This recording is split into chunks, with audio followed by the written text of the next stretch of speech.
Hi everyone, I want to make a quick video just talking about some of the things that we're doing this week to give you a little bit more of a sense of kind of how to make some progress with your paper. So first of all, we have our discussion board this week, which I'm hoping will help you get kind of organized, get some thoughts in your head about how you're going to structure the paper. And so I have a suggested outline on here, just kind of a rough general outline for the structure of the paper. So you don't need to have 7 paragraphs. This would just be representative of the general structure. And you could, of course, move things around or add more where you might think is necessary. Um, but I think this would be pretty useful. You have an introduction, an official story, starting with the official story, the official history, official science, explanation, and then moving into the conspiracy theory summary, and then each of the rebuttals, 1, 2, 3. So in other words, you would include what is the point that they're making in the conspiracy theory, what is one of their major claims, and then how would you confront that, right? How would you oppose that? And I have some suggestions, and then you'll have your conclusion. And then what I want you to be thinking about too is things like how do you write a summary? This is something that I think we struggle a lot with as writers because we tend to assume that our reader knows what we're talking about, right? Like in our head, it seems so clear. So I've given you some ideas of things to think about to make sure that your reader is following you as you're moving into the paper. Do you need to create a timeline or present history? Do you need to define terms? Do you need to kind of present major figures who are involved? Um, and then that's going to help you hopefully come up with a good summary paragraph. I have some slides this week that I'm sharing with you. They're really text heavy, so I'm not going to go over them. You can read them, and if you have any questions, please let me know. But basically, they're going to go over a lot of my suggestions for academic writing. And they're going to include things like, what is your purpose from the outset? How do you approach objectivity? Like, is that possible? And if so, how? How can you make yourself sound like an expert?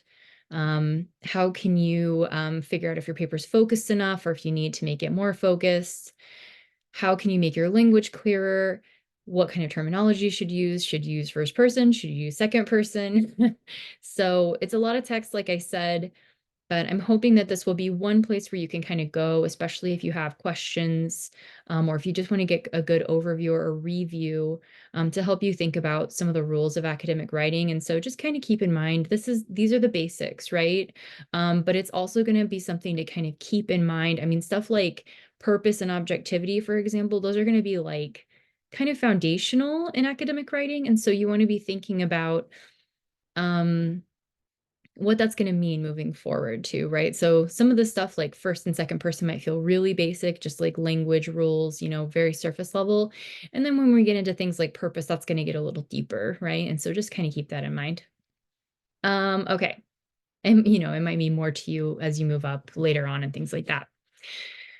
Finally, a lot of my students have been expressing some concern with not necessarily feeling confident about this essay, or they're worried that they're not going to be able to write 6 pages. And I have decided to be ambitious, even though I am really balancing a lot this semester. I'm trying my best to write a paper for you to help you kind of see what this might look like. So for our second paper in the class, we're writing to debunk a conspiracy theory, right? And so this is my debunking of a conspiracy theory, and specifically I'm focusing on the conspiracy theory of woke indoctrination, and the way that it's specifically focusing on the way it's used as a justification for book banning. And if that doesn't sound like a topic an English professor would write about, I don't know what is. But if you look at this, it's a very rough draft still. I still need to add a thesis statement, for example.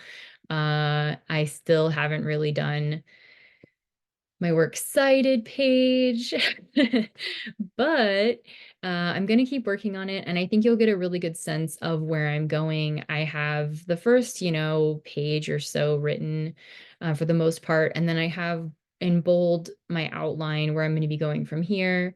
I have my sources are a little rough right now, but I have included links so that I can make sure I'm not confusing where things are coming from. I'm going to keep working on this. Hopefully I'll have it done by the end of the week, but I just wanted to give you a good sense of what your paper might look like, how you might write this. And if nothing else, you have a good sense of like what the start might sound like, what the outline might look like, and then hopefully you'll at least have something that you feel good about for a peer review next week, right? Um, so yeah, let me know if you have any questions about this. It's still definitely a work in progress, like I said, but I hope it might be helpful to you. Um, and I think that's everything this week. I hope you have a good week, and I'm really excited to read your papers. All right, have a good one.